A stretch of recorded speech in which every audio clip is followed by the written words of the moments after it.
Olá, eu sou Vanessa Martina Silva e esse aqui é um programa exclusivo para os nossos membros do YouTube, para os nossos assinantes da revista Diálogos do Sul Global. Então, daremos início à nossa série sobre guerras contemporâneas. E para começar, falaremos de uma guerra que atualmente ganhou o foco, a atenção da mídia ocidental, mas que está se desenrolando desde 2022, no mínimo, porque, como a gente vai ver, as raízes do conflito estão muito longe, né? Então, o que vemos hoje são consequências de um desenrolar histórico bastante complexo, mas que vocês vão entender.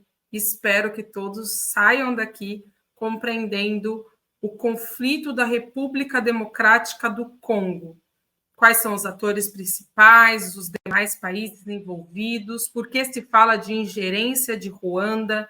Então, tudo isso a gente vai abordar aqui agora. Espero muito que vocês gostem. Teremos o espaço também para que vocês mandem perguntas a respeito deste material. Então, vocês podem mandar tanto no espaço exclusivo para membros na Hotmart, quanto deixar comentário no vídeo, que leremos o comentário e na semana que vem gravaremos um vídeo. Vamos nessa?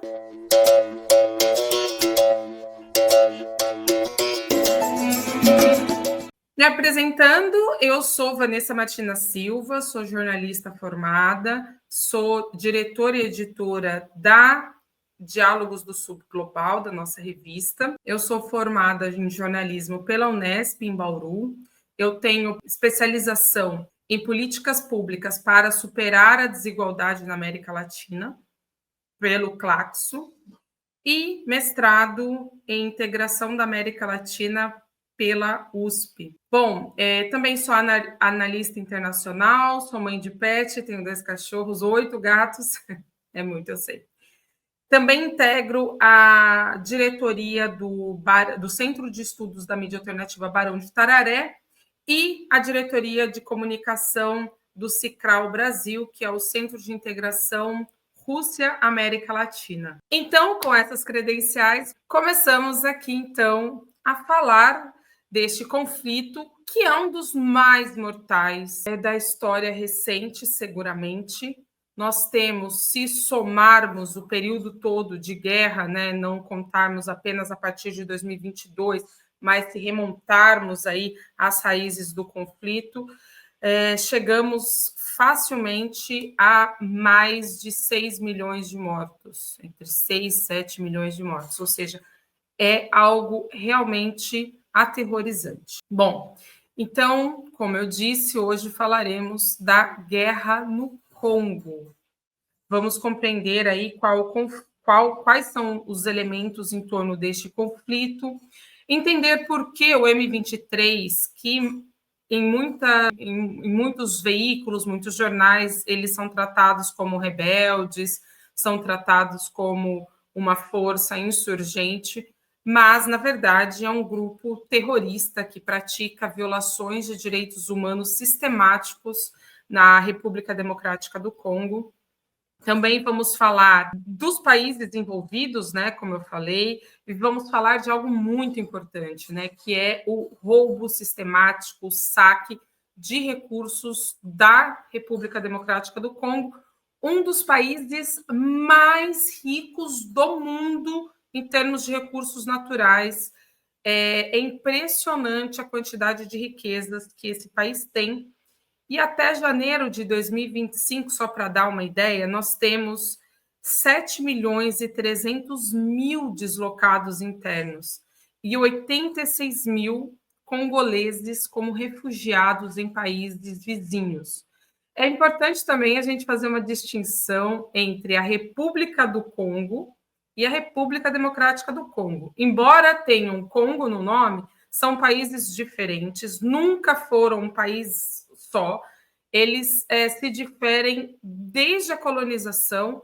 O Congo, a República do Congo foi colonizada por franceses e a República Democrática do Congo, primeiramente por alemães e posteriormente por belgas, embora os dois países falem francês, né? E a França tem aí uma forte participação, atuação em ambos, mas o principal agente na RDC é a Bélgica, e nós vamos falar disso agora. Só para vocês se situarem, trago aqui o mapa, né, do Congo, trazendo aí também seus vizinhos. Olha o tamanho, isso são coisas assim muito importantes que eu vou dando aqui uns toques, né?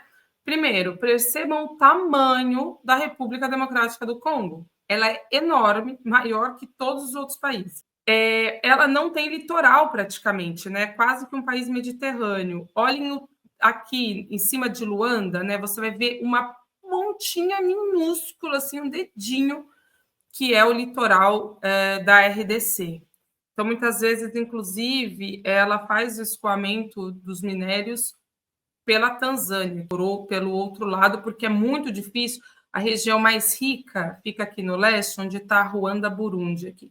Essa é a região leste mais rica, com minérios, e você imagina, tem que atravessar todo o país para fazer o escoamento da produção e das riquezas. Então, a República Democrática do Congo faz fronteira com Uganda, Ruanda, Burundi, Tanzânia, Zâmbia, Angola, República do Congo, República Centro-Africana e Sudão do Sul. Imaginem como é o controle dessas fronteiras, né? Fronteiras muito porosas. E esse é um dos grandes problemas que será vivenciado pela RDC atualmente. Bom, então voltemos aqui. Eu quero conversar com vocês e, para isso, precisarei voltar um pouco na história para que a gente possa compreender, né? Então, isso vai ser necessário. Voltemos à colonização, quando o Congo, enfim, havia começado a ser explorado, né? Porque existiam desbravadores, aventureiros, né? Que iam para o continente africano tentar descobrir novos territórios, descobrir novas riquezas, realizar saques, né, para a Europa, levar esses conteúdos para a Europa. E numa dessas incursões, o rei Leopoldo II, que era um fissurado por colônia, ele compreendia, entendia, tinha a fé de que de que a Bélgica precisava ter uma colônia. Afinal, a França tinha colônia, a Itália, Portugal, por que a Bélgica não tinha uma colônia? Com a morte do pai dele, quando ele assume o trono, então, ele vai desesperado atrás de uma colônia e aí, com um aventureiro, descobre o Congo, que o Congo ainda não era controlado por nenhuma outra potência europeia.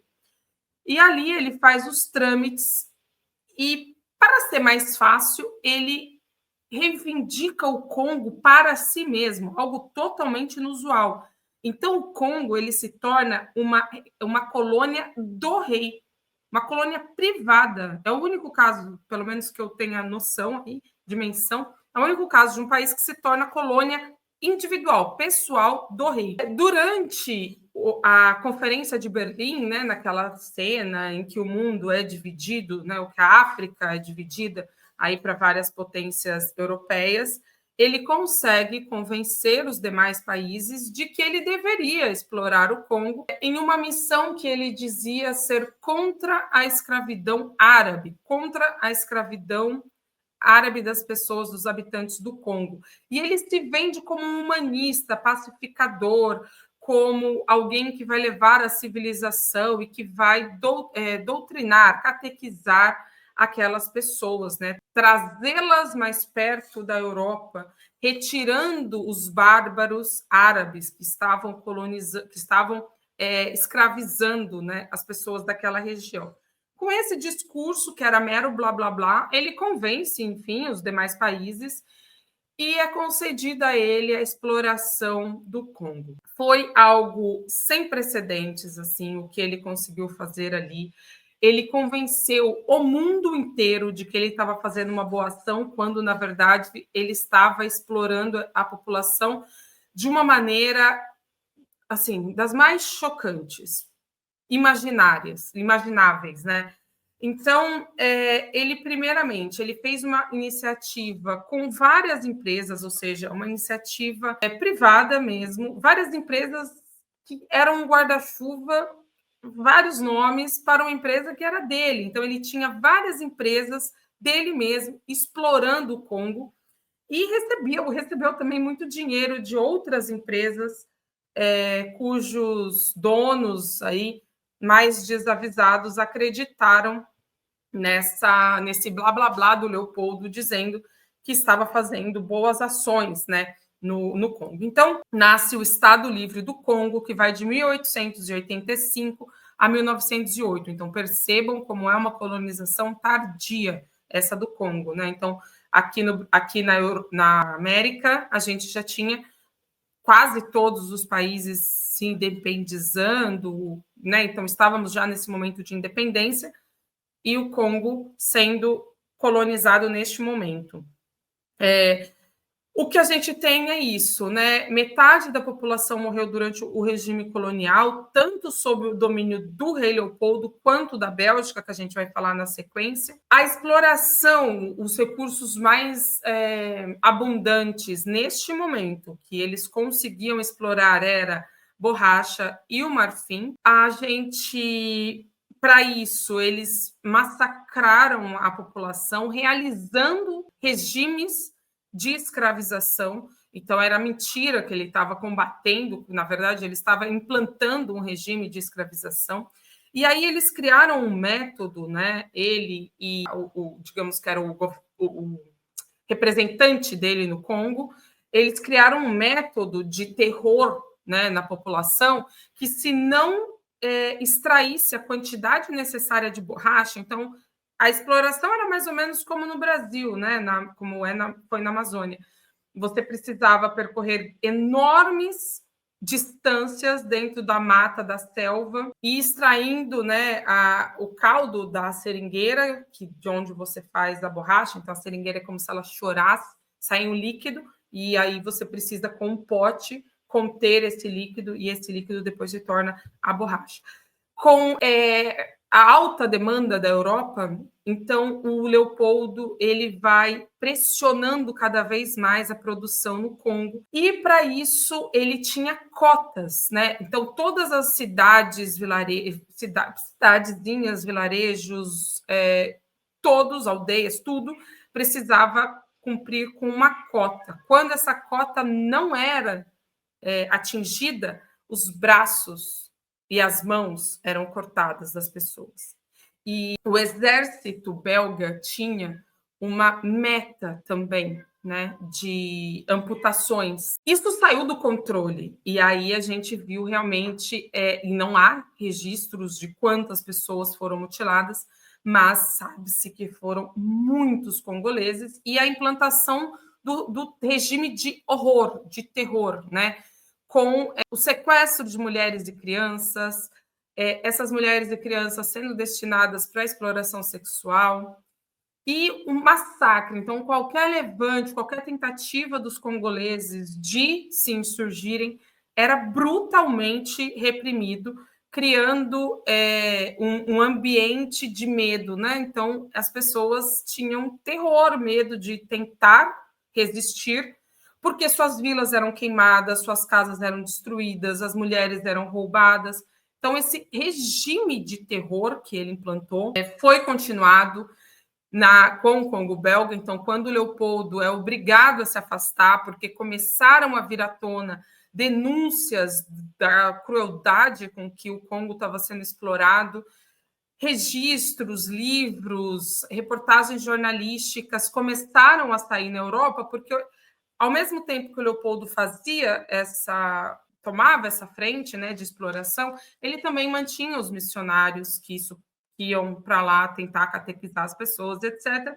E esses missionários se horrorizavam com o que estava sendo feito, chegavam na Europa e denunciavam. Mesmo assim, essas denúncias foram muitas vezes desacreditadas e o rei Leopoldo morreu, sendo quase canonizado, né? Aumenta, né, o teor da tragédia, isso. Ele era idolatrado como se fosse um grande humanista. Mas com a pressão internacional, com a revelação das coisas que estavam acontecendo, ele é obrigado a passar a administração do Congo para a Bélgica. Então, em 1808, criado o Congo belga, e vocês vão ver que o país trocou de nome um montão de vezes. Então, aí temos o Congo belga. Nada muda, né? Então, o rei Leopoldo estava fazendo a exploração e os belgas continuaram, o governo belga continuou. Então, a implantação de trabalho forçado, as condições brutais, regimes de escravização foram mantidos. A Bélgica, porém, ela faz algumas melhorias, realiza construções. Então, a infraestrutura é muito melhorada, e é importante dizer que essa infraestrutura ela não é criada para servir aos congoleses, ou seja, nada para a população, para facilitar o transporte, nada disso. Simplesmente para facilitar o escoamento da produção, que segue sendo, né, borracha, mas agora temos também a exploração de cobre, diamantes e urânio. Os belgas conseguiram, e aí isso foi algo realmente positivo, né? Conseguiram um índice de escolarização de 42% no país, que era, na época, das maiores, se não a maior escolaridade em toda a África. E, ao mesmo tempo, criavam bairros totalmente segregados no regime de apartheid, brancos de um lado, negros de outro, bairros brancos, bairros negros.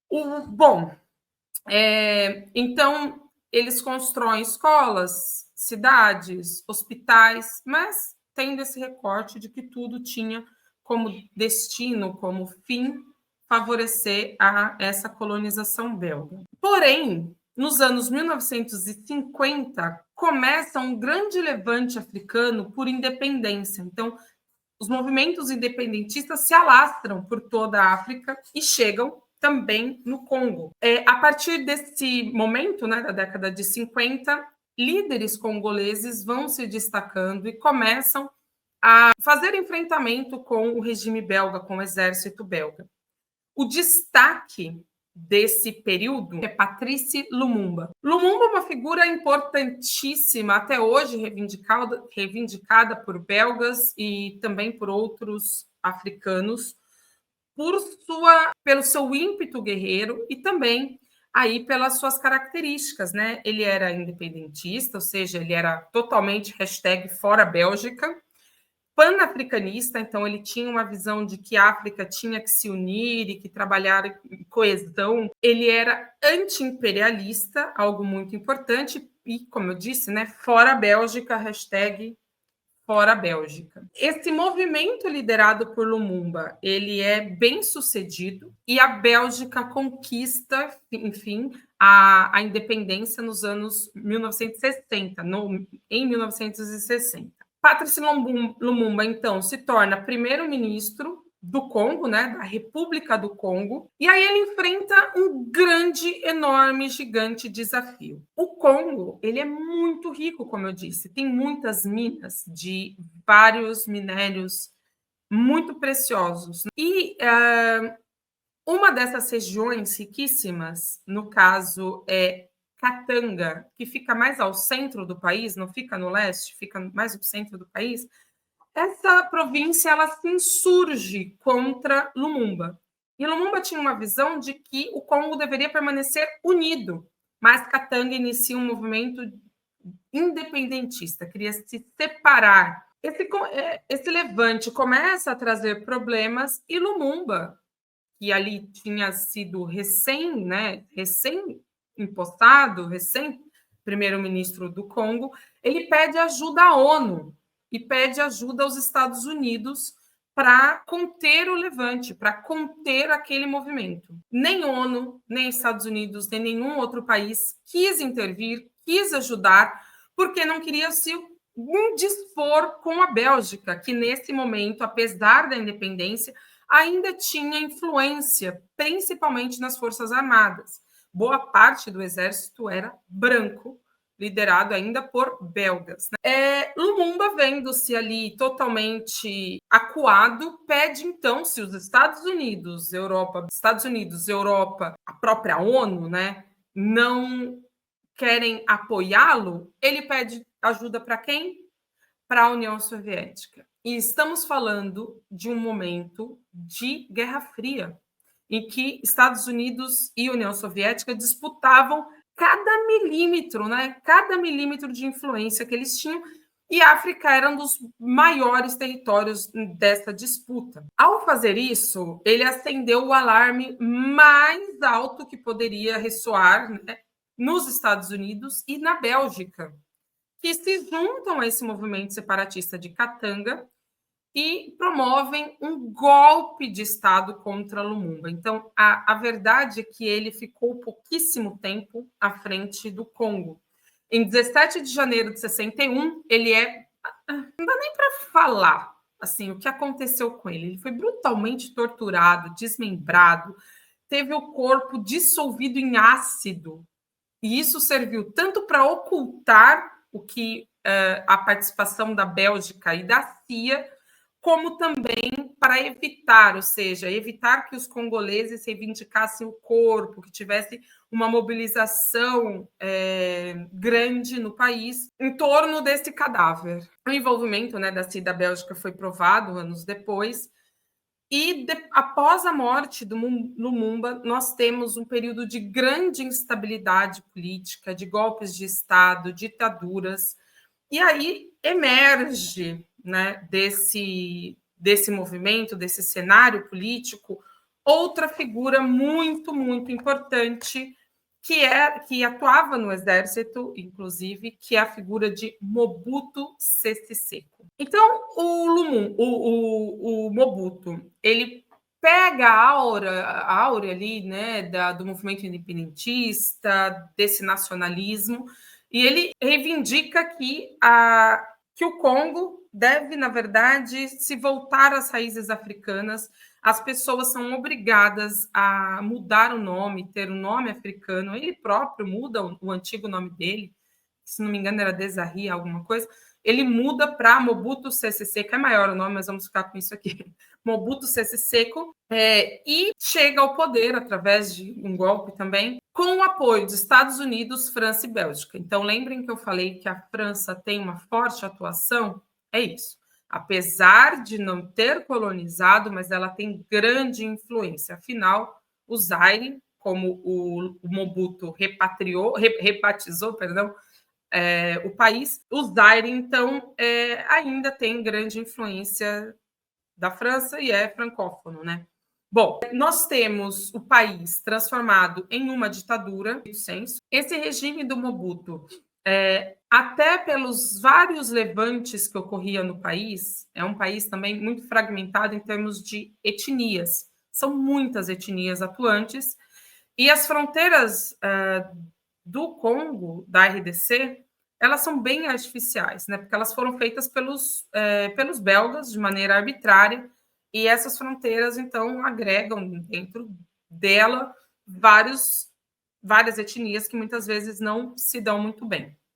Então, a resposta de Mobutu é repressão política, proibição de partidos adversários, proibição de qualquer movimento de contestação.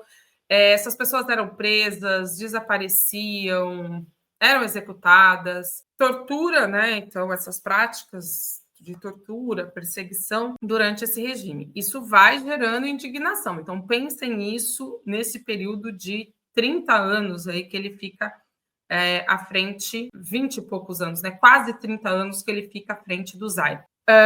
Não, perdão, aqui eu estou me confundindo. Ele assume o poder em 1965. Ele muda o nome para a República do Zaire em 71. Então é isso, eu estava falando, mas não dá 30 anos. Ele fica mais de 30 anos, sim, no poder. Então, essa repressão ao longo de 30 anos vai criando ali um caldo, né, de indignação, de revolta. E aí, vejam, como que ele administrava, né, o Zaire nesse contexto. Agora, nesse período, a exportação, né, o forte do Zaire é ouro, cobre e diamantes. Então, assim, abertura de várias minas no país. Só que essa riqueza imensa, escoada do Zaire, ela não é destinada à população. O Mobutu, ele se enriquece, ele se torna um bilionário, ele e setores do exército e de uma elite próxima a ele, né, os puxa-sacos dele, se enriquecem.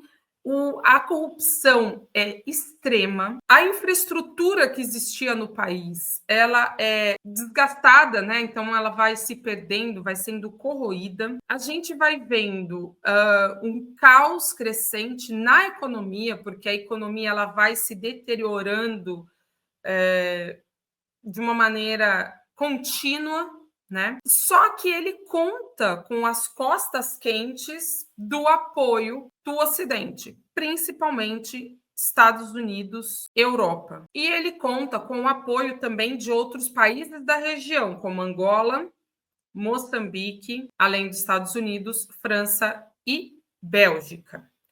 Os Estados Unidos, França e Bélgica, eles veem no Congo algo estratégico. Por quê? Porque o Congo foi usado durante toda a Guerra Fria como um muro de contenção para o avanço da União Soviética na África. Então, a gente tinha a forte influência da União Soviética em Angola, no Congo, na República do Congo, né, e em Moçambique, movimentos socialistas muito forte. Então, o Congo, a aproximação da União Soviética com o Congo foi assim severamente impedida por essas forças ocidentais. Esse regime tão corrupto, com tanto desmonte, né, da estrutura do próprio governo, tem como principal consequência, uma das principais consequências, a deterioração, assim, o desmonte completo das Forças Armadas do país, que também estava totalmente dominada pela corrupção.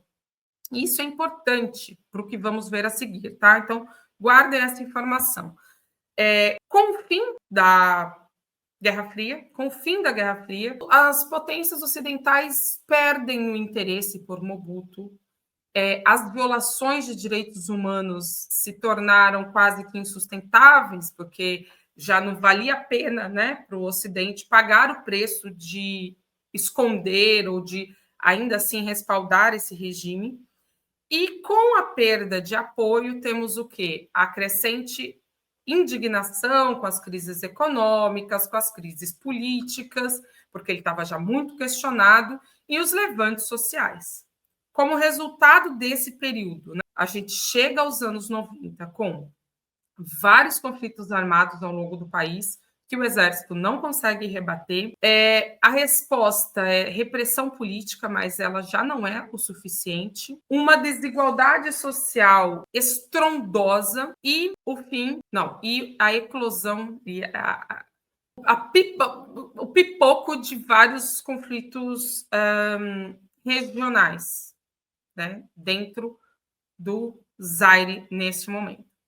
Agora a gente vai fazer um parênteses, vamos fazer uma grande vírgula. Fiquemos com essas informações.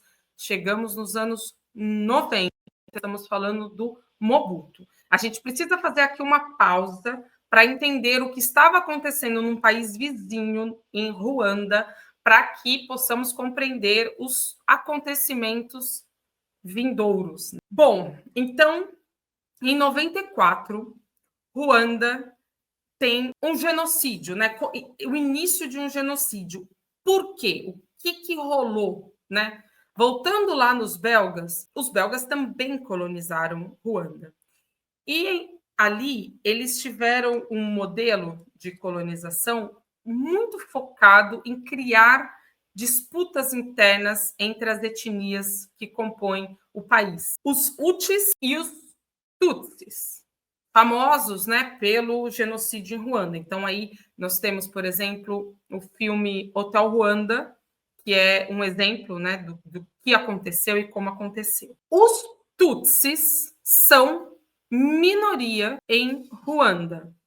Os Hutus são maioria em Ruanda. Os belgas o que fizeram? Convenceram todos de que os Tutsis, que eram criadores de gado, ou seja, tinha mais agricultores, criadores de gado, que eles eram superiores aos Hutus. Então, nós temos os Hutus sendo maioria da população, aproximadamente 85%, eles eram agricultores. Então, cultivavam banana, milho, feijão, batata doce, viviam em aldeias e eram camponeses, mas não tinham acesso ao poder, não tinham acesso à riqueza, eram mais humildes, né? E nós tínhamos os Tutsis. Os Tutsis eram a minoria da população, 14%. E eles eram pastores, criadores de gado. Isso, dentro do contexto pré-colonização, era o símbolo naquela região de poder, de status. O gado era moeda, né? Era troca. Então, era prestígio, poder. Nesse período antes pré-belgas, né, isso não era considerado etnia, então era possível um Hutu se tornar um Tutsi se ele passasse a ser proprietário de gado, por exemplo. Então era uma divisão social e econômica, não era uma divisão étnica. O que os belgas fazem é transformar essa diferença em etnia. Então eles dizem, com uma visão totalmente eugenista, que os Tutsis são superiores aos Hutus, porque tem traços, eles são mais claros, então tem traços menos negroides, a cabeça de determinado formato, então criam toda uma mentira, toda uma pseudociência para justificar uma superioridade em detrimento da outra. Bom, e aí os belgas favorecem os Tutsis, né? Ali em 1990, que é o que nos interessa, ali em 1990, a gente tem um governo Hutu que está aí desde 1961. Só que, alimentados pelos belgas, os Tutsis começam a criar uma campanha terrível de segregação, preconceito, não sei se chega a ser um racismo, né, nesse caso, mas de um preconceito brutal contra os Tutsis, e eles fazem isso nas TVs, nos jornais, e esse processo causou, obviamente, a revolta nos Tutsis. E eles criam a Frente Patriótica de Ruanda, FPR, que é uma sigla importante. A gente vai ver muita sopa de letrinhas aqui. Então, vem comigo, presta atenção. Eles criam, os ruandeses, então, formam a FPR. Muitos estavam no exílio, porque vários conflitos tinham eclodido no país aí desde, sei lá, desde meados do século XX, e muitos ruandeses estavam, então, no exílio. É a partir do exílio que eles se organizam, nos anos 90, né, 1990, para derrubar os Hutus e retomar o governo, né? Porque o rei havia sido deposto pelos Hutus. Tem início uma guerra civil. Em 1994, essa guerra chega a um acordo de paz muito frágil, muito frágil. Então, ali, quem está com a ação são os Tutsis. Em 94, temos um acordo de paz muito frágil.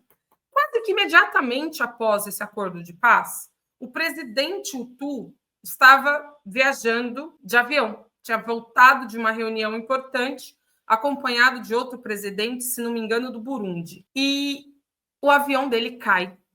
Os dois presidentes morrem. Não há registros, não encontrei informações sobre quem derrubou, quem teria derrubado esse avião, mas o fato é que os Hutus ficaram ensandecidos.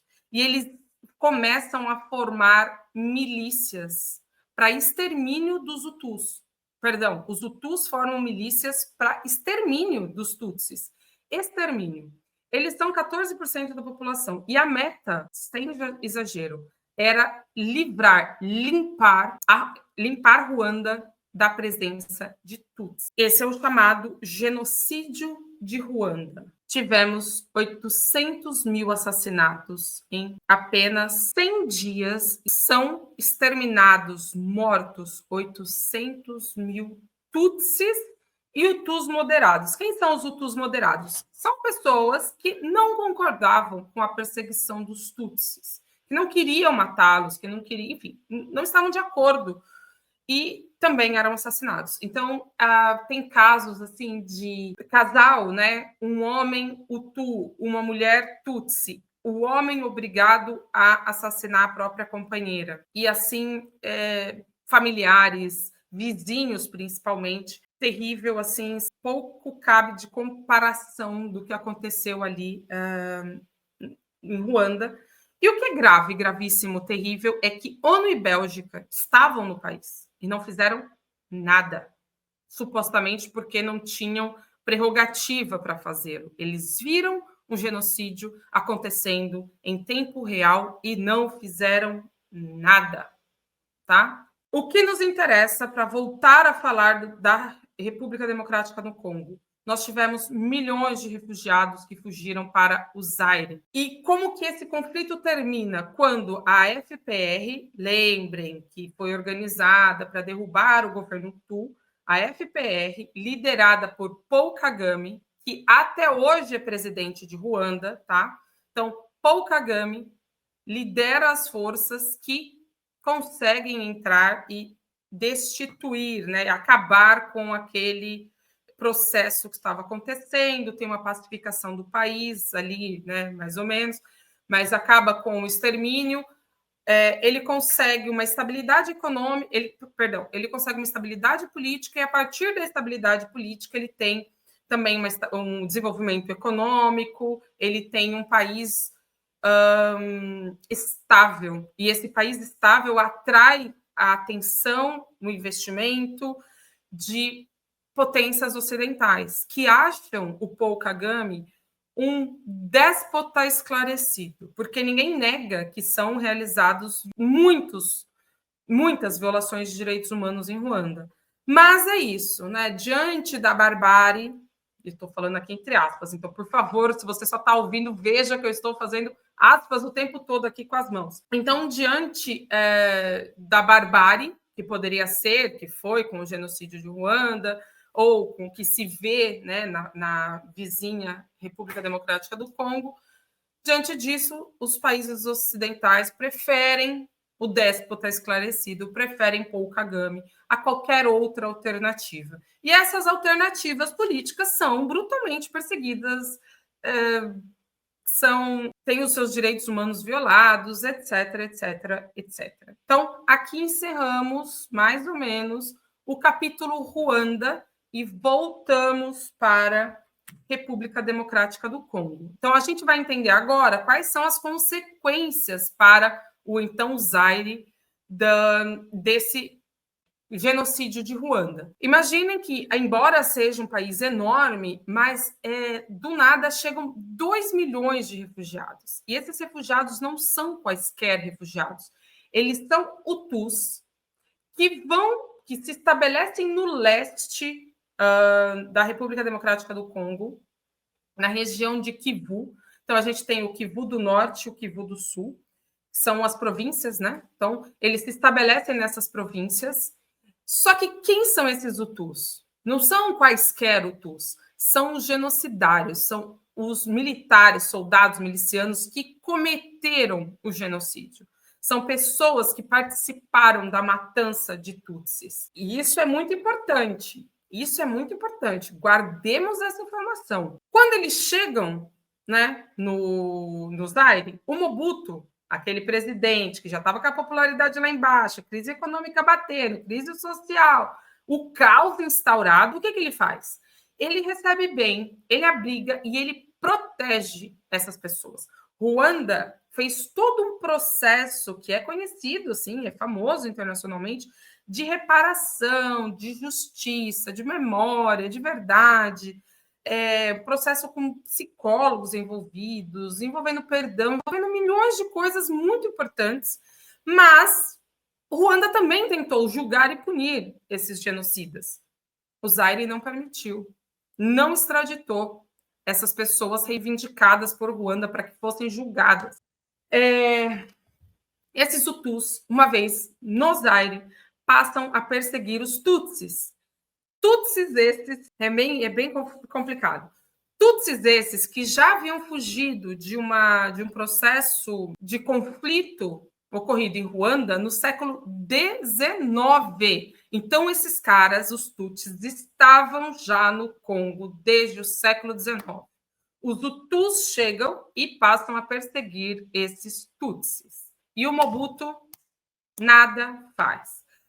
Nada faz para defendê-los. O que ele faz é explorar ainda mais essas tensões, desviando o foco, né? Então, esses líderes, né, que são autoritários, que têm esse perfil, tudo que eles gostam é de uma cortina de fumaça. É isso que Mobutu, então, faz. Incentiva essas tensões, né, nessa região leste, que vai cobrar um preço altíssimo. Guardem. Resultado, consequências. Resultado disto temos um regime colapsado, somado com Hutus genocidas livres e atuantes, com Tutsis, minoria em todos os lados, Tutsis perseguidos.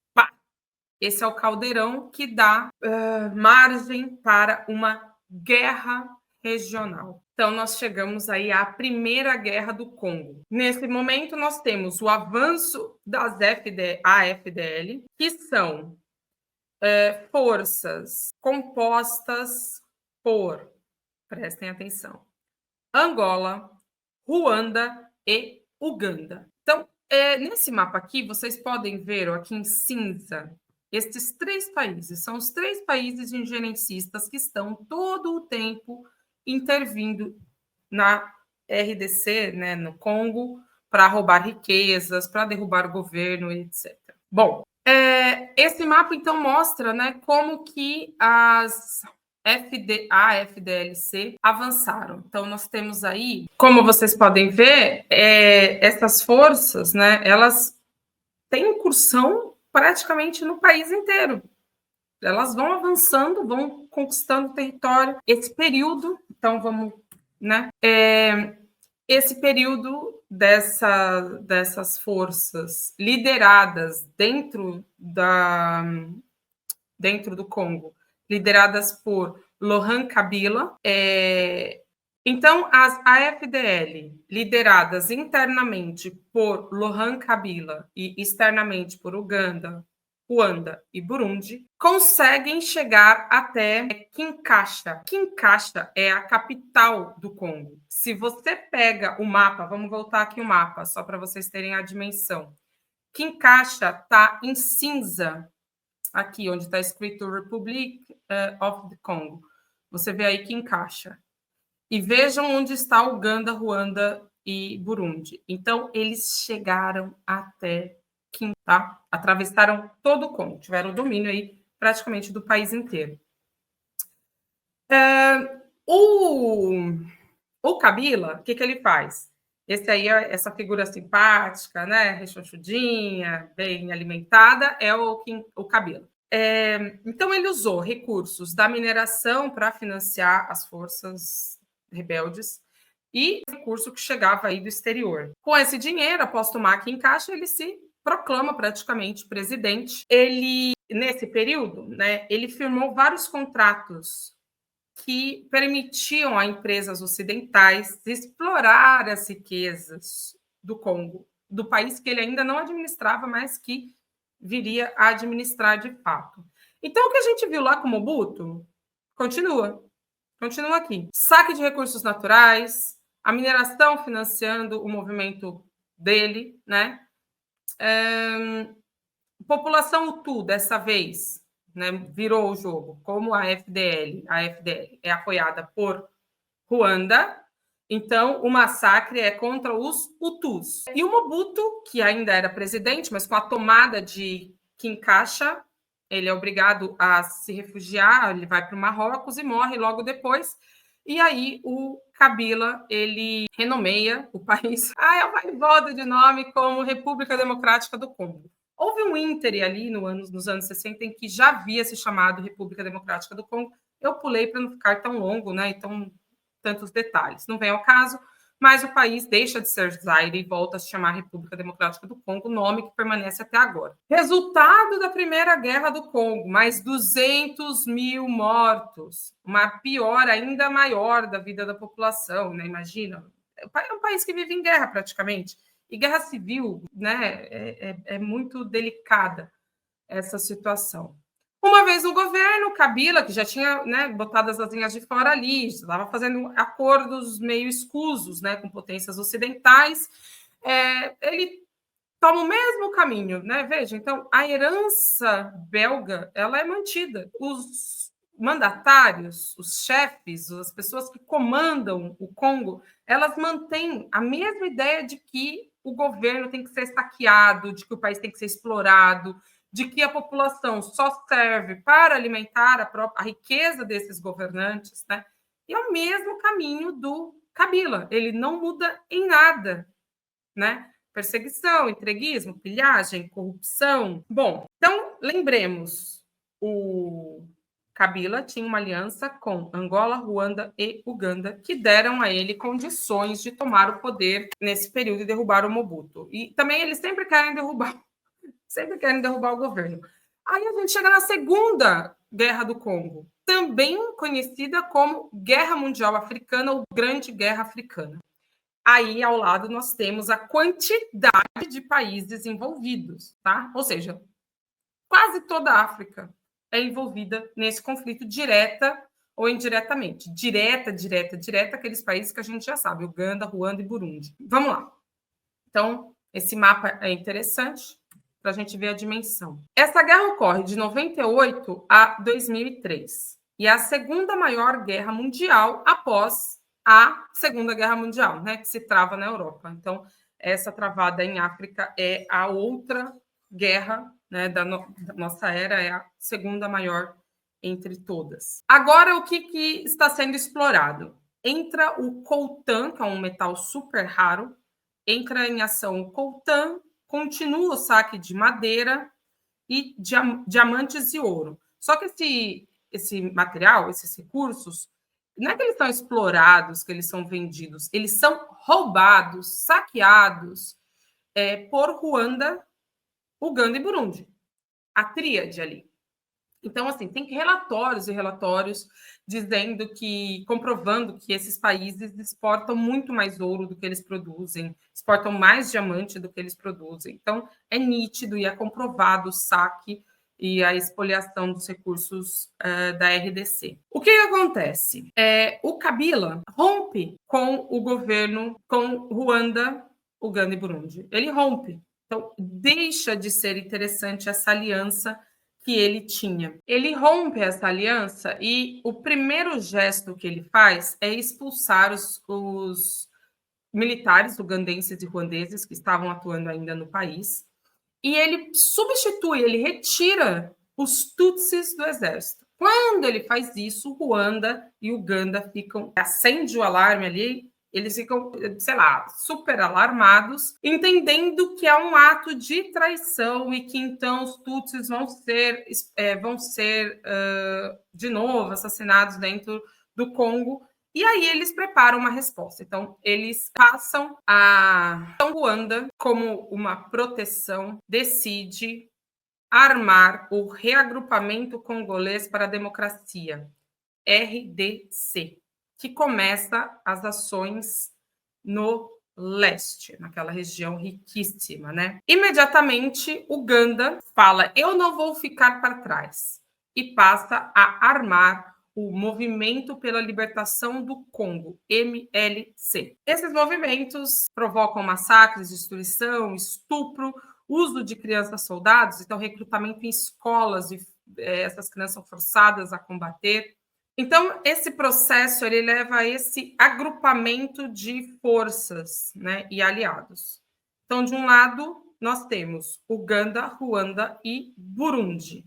Do outro lado, apoiando o Kigala, nós temos Angola, Zimbábue e Namíbia, principalmente, que formam a Comunidade para o Desenvolvimento da África Austral, que vai fazer aí que é essa SADC, que vai fazer uma ação militar importantíssima dentro da República Democrática do Congo. Mas também a República do Congo, o Chad, o Sudão e a Líbia. Por isso é uma guerra mundial africana. Com essa ação, né, e esse conflito todo, onde chegamos, né? Então vocês vejam como a RDC ela é permeável, né? Como assim, em vários momentos se consegue controlar muitas regiões. Lembram que eu falei lá do Mobutu, que ele tinha enfraquecido, destruído o exército por conta de corrupção? Pois bem, então esse é o mapa de como fica a República Democrática do Congo a partir do controle que essas forças estrangeiras passam a ter. Deixa eu olhar o mapa aqui maior para poder falar para vocês. Então, em azul, esse cinza meio azulado, nós temos o governo de Kinshasa, governado pelo Kabila. Em rosa, nós temos a RCD Goma, que é, na verdade, apoiada por Ruanda. Então, tudo aí que você vê em tom mais ou menos rosa são as forças patrocinadas por Ruanda pró-Tutsis. E o que você vê em amarelo, meio bege, isso são as forças apoiadas por Uganda, né? O MLC e forças apoiadas por Uganda. Então vejam que 1/3 do país é controlado por Uganda e bem no leste, né? Percebam a concentração no leste. Então é essa parte aí do leste que é a parte riquíssima. Então percebam aí Goma e Bukavu, que são regiões muito importantes para o que falaremos depois também. Então esse é o mapa, né? E temos ali em verde outras forças também atuantes, porque é isso. Além dessas forças, nós temos várias outras atuando também no país, tá? Bom, e nós temos um saldo terrível, né? Então, o Laurent Kabila morre em 2001, o conflito vai até 2003. O seu filho, Joseph Kabila, você assume tendo apoio de Angola e Zimbábue. Angola e Zimbábue tinham interesses muito importantes ali no Congo, seja para conter a ação de grupos armados dos seus próprios países, seja, no caso de Zimbábue, pela manutenção dos acordos de recursos minerais. Temos, então, a assinatura de um acordo global de paz que encerra o conflito. Aí combinada, né? A reconstrução e reintegração nacional, o diálogo intercongolês, a criação de um governo democrático transparente, a criação de um exército unificado, respeito aos direitos humanos e reconciliação do país, nova ordem constitucional e soberania nacional do Congo. Como isso é o acordo, né? Como consequência, nós tivemos os massacres étnicos, destruição mais ainda da infraestrutura, que já estava muito prejudicada, o total colapso humanitário e de 4 a 5 milhões de mortos, não diretamente relacionado ao conflito necessariamente, mas também por fome e outras doenças. Terminamos em 2003, né? Aí termina a Segunda Guerra do Congo, mas não acabam os conflitos, isso não se normaliza. O que nós temos é a RCD, que estava atuante lá e que foi hipoteticamente desmobilizada, RDC foi desmobilizada com os acordos conseguidos para o fim do conflito. Ela se transforma no Congresso Nacional para a Defesa do Povo, formada também para Tutsis. Temos, então, um conflito. Nesse conflito, aí também muitos mortos e a atuação também de Uganda, Burundi e Ruanda, até que se chega a um acordo de paz. Então, em 23 de março de 2009, é firmado um novo acordo entre o governo e o CNDP. Esse acordo ele prevê que esses soldados serão incorporados ao exército, que nós vamos ter a defesa dos Tutsis, que nós vamos ter principalmente também essas forças compondo o exército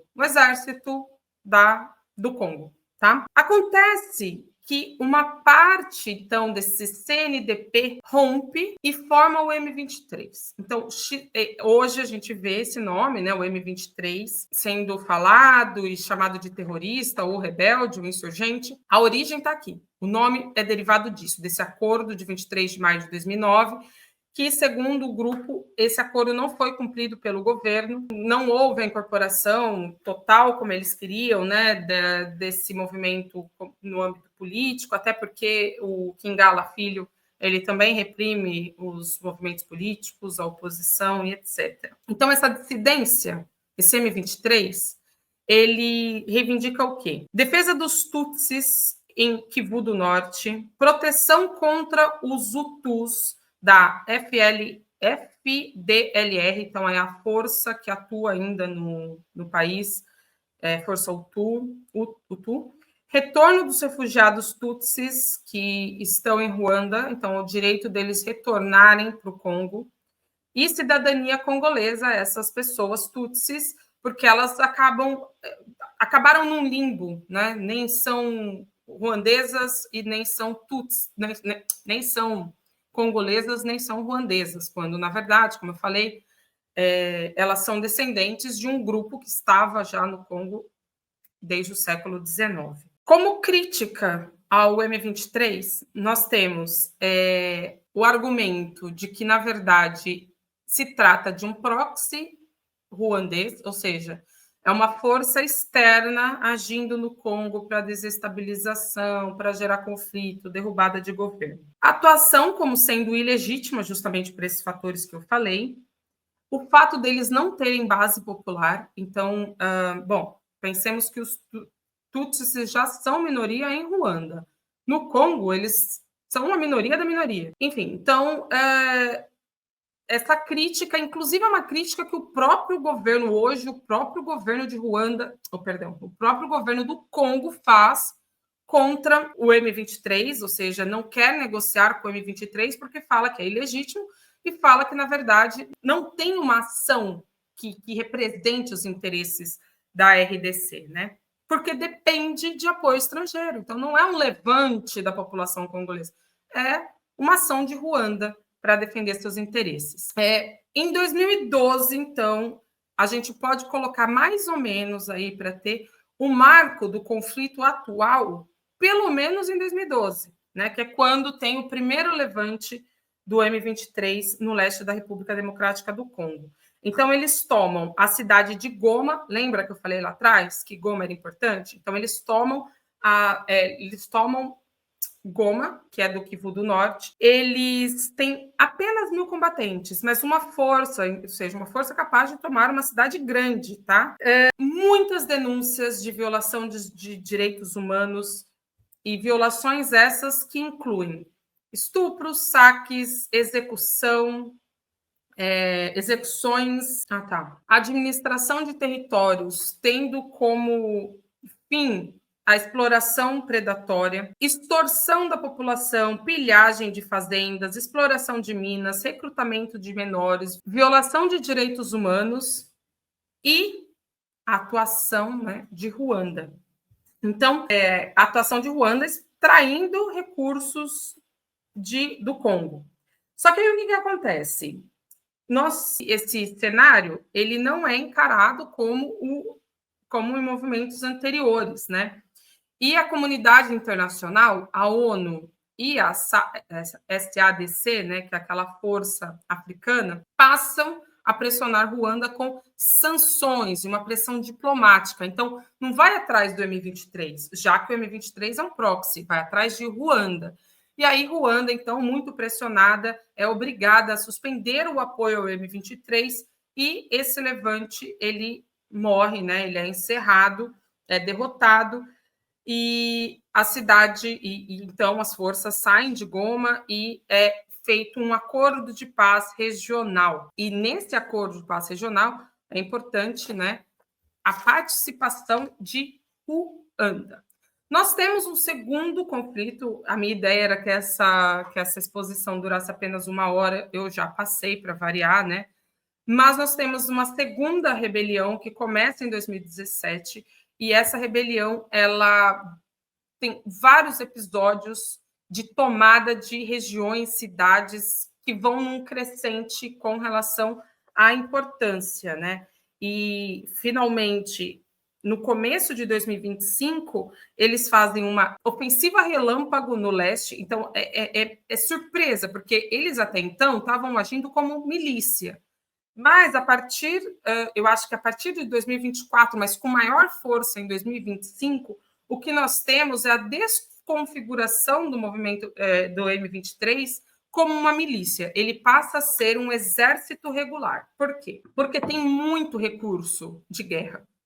Tem drones, tem inteligência e tem também uma alta tecnologia, né, para suas ações. Com essa ofensiva neste ano de 2025, o M23 consegue tomar Kivu do Norte e Kivu do Sul, ou seja, de novo ele toma Goma e agora ele toma também o Bukavu. E toma minas importantes, como a mina de Walikale, e também passa a avançar para o oeste, ou seja, passa a entrar mais para o território, né? Finalmente, o que nós temos, então, é a guerra na República Democrática do Congo, como se fala hoje, né? Então, nesse conflito atual, que aqui o marco, né, que eu encontrei é de 2022, mas as raízes são as mesmas desde 2012, nada mudou. Mas de 2022 para cá, nós temos, para além do M23, nós temos 100 milícias atuantes, tá? E essas milícias, elas têm aí todo tipo de reivindicações. O Félix Tshisekedi, ele é o primeiro presidente eleito democraticamente na República Democrática do Congo. Ele sucede o Kabila e toma posse, enfim, então ele chega ao poder em 2019, em 2023 tem uma nova eleição contestadíssima. E enfim, então isso é algo que ajuda no caldeirão de conflitos da República Democrática do Congo, porque muitos não engoliram essa eleição do Tshisekedi. Vamos chamar de Félix, pode ser? Obrigada. Então, o Félix, ele tem essa eleição super contestada, segundo, enfim, meios ocidentais, abundam provas de que a eleição foi uma grande fraude, e isso alimenta o argumento do M23, que passa a trazer mais elementos nacionais do Congo, mais reivindicações locais, talvez aí para disfarçar a sua atuação proxy, né, em favor de Ruanda. E como se não bastasse, né, com um governo que não é bem aprovado pela população, o Félix quer mudar a Constituição para se manter no poder, né? Algo assim que não é bem visto pela população, que não o apoia. Voltemos ao M23, então. Nós temos até o momento 7 mil mortos, 800 mil refugiados desde essa nova ação, né, do M23. O M23 quer a queda, portanto, do Félix, ele quer, dentro das suas pautas, né, ele quer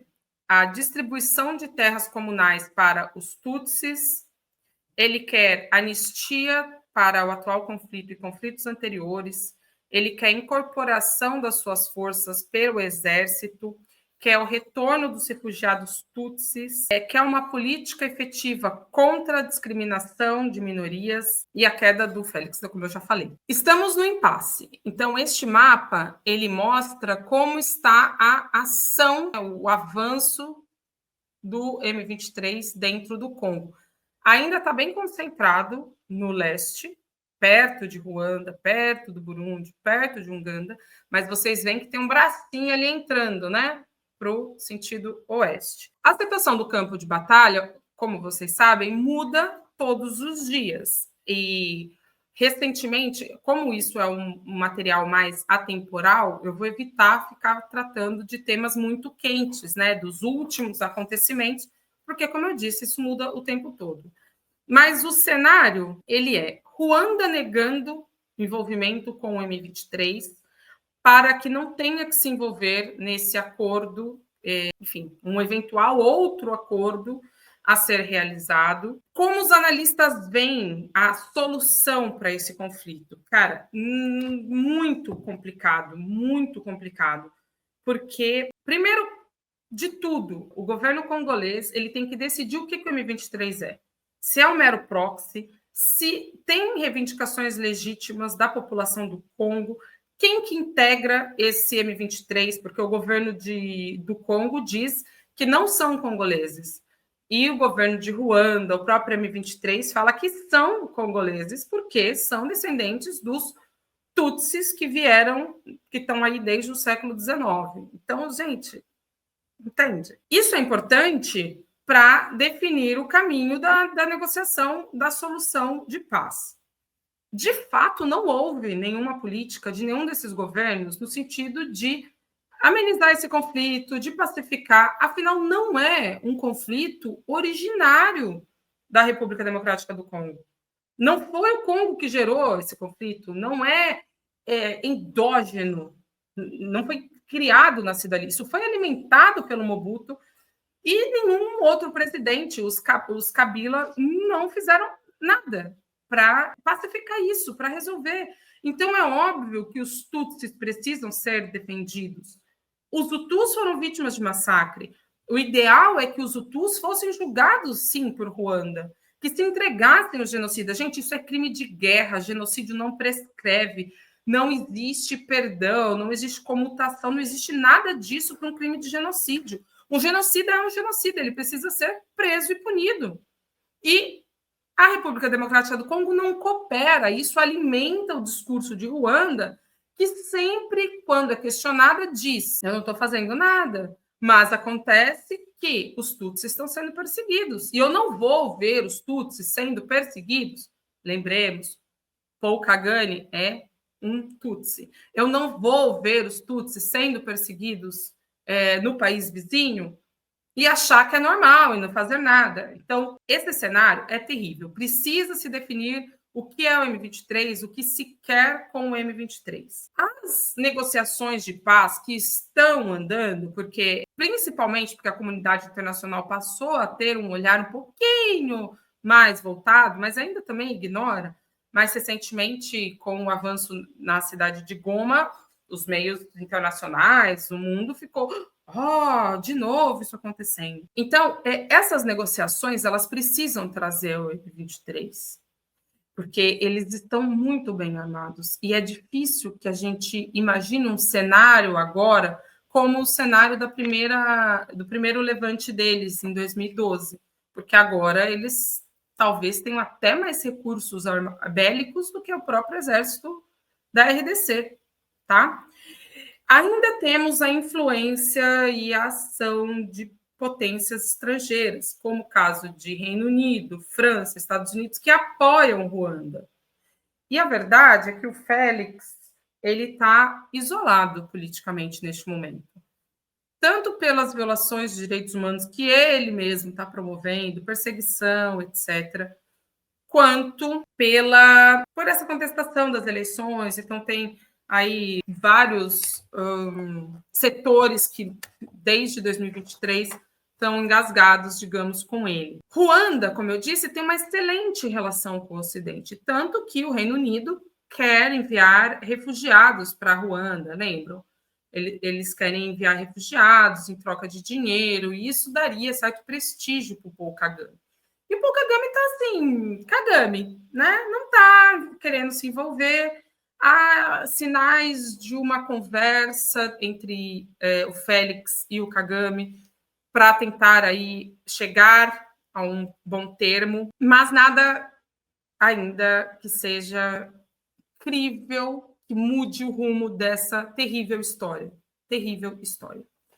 Bom, sobre a situação desesperadora, que eu não sei se vocês estão com a mesma sensação que eu, mas eu que estou debruçada sobre o Congo há alguns dias, assim, vejo como desalentadora, até porque isso, o Ocidente, as forças, a ONU, etc., não tem o menor interesse em resolver o conflito. Mas nós temos grandes empresas desse Ocidente atuando na exploração das riquezas locais. E agora essas riquezas se ampliaram, né? Então a gente tem mais coisas. A gente tem o coltan diamantes, ouro, madeira, petróleo e terras raras. Tudo isso fluindo livremente para Ruanda, explorando, né, sendo explorado por Ruanda, Uganda e Burundi. Um relatório da ONU disse o seguinte, e que me chama bastante atenção, porque é um dos sinais da colonialidade do poder. Então, a ONU diz o seguinte: a administração colonial estabeleceu um sistema de exploração dos recursos para enriquecimento pessoal dos governantes, prática transmitida pelo rei Leopoldo II à administração belga e da administração belga para os regimes pós-independência. Então, era isso que eu estava dialogando, conversando com vocês, quando eu disse que entrou governo, saiu governo, seja o Mobutu, seja os Kabilas, seja o Félix agora, todos os 5 promoveram esse mesmo padrão de ação no Congo. Hoje, um outro ator importante nesse cenário, né, tirando já todos que eu falei, é a China. A China, ela tem o controle de 70% das minas de cobalto da RDC. E eles fizeram um acordo do século, no qual a China tem a previsão de ter um forte investimento em infraestrutura, estradas, hospitais e a previsão da reconstrução da estrada Goma aqui no leste, Kinshasa, que é a capital, que fica lá no oeste, né, do outro lado. A reconstrução dessa estrada é essencial, como eu falei lá no começo, caso vocês ainda lembrem, para o escoamento da produção, né? Então, é muito difícil escoar essa produção hoje desses minérios, porque é mais fácil sair por Ruanda do que sair pelo Congo, né? Pelo seu porto no Congo. E a China também tem apoiado, né, operações de paz, então a Operação de Paz da ONU, a MONUSCO, e tem tentado promover o diálogo regional, numa linha que a China adota de política de paz e desenvolvimento. Embora Estados Unidos, França, Bélgica e também a China tenham interesse, tenham ainda ingerência e ação sobre a situação do Congo, é sempre importante frisar o seguinte: a China, e agora a RDC faz parte da rota da China, né, e é considerada um território estratégico para a rota, porque vocês lembram no mapa? A RDC é um coração, assim, é gigante, um coração tropical no meio da África. Então, esse trecho, esse território é fundamental para a China, porque é um território totalmente estratégico, para além das riquezas minerais, mas também em termos de geolocalização. Geopoliticamente, geolocalizadamente, não sei nem se existe essa palavra, é super relevante. Só que, ao contrário dos demais países, a China não age com intervenção e derrubada de governos. Vejam o que eles estão propondo. Uma saída pacífica, porque é assim que a China entende a sua cooperação com os países africanos. A partir de um ganha-ganha, a China entra com desenvolvimento, infraestrutura, dinheiro, em troca consegue os recursos que precisa e o país por si ganha também, né?